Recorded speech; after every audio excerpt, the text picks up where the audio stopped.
Now, you raised the issues of the independence of the courts and of media freedom with the US Secretary of State. Were you encouraged by the response that you got? I think it was very important meeting, both symbolically because it happened after 8 years that the US Secretary of State visited Hungary, and also in terms of outcomes.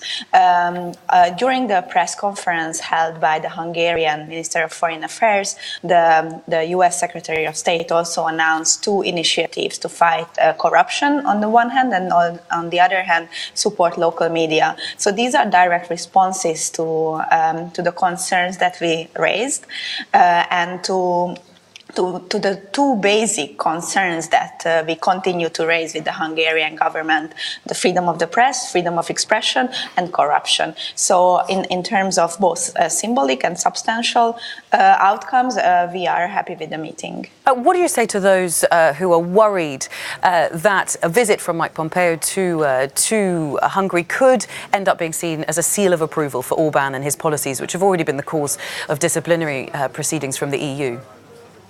That's a really important issue to raise, and I think political analysts will go on and on about analyzing this aspect. But then I would highlight again that from our perspective, the announced support for local media and for anti-corruption fight, including investigative journalism, is a sign that the US is not only taking into consideration its national security and security concerns, but also the core values that our relationship is built on. That is, for example, in the NATO treaty, the independent institution and the rule of law. All right. Well, listen, it's really great to get your analysis on that. Thank you very much, Stefania Kapronskaya there from the Hungarian Civil Liberties Union, who spoke to Mike Pompeo yesterday.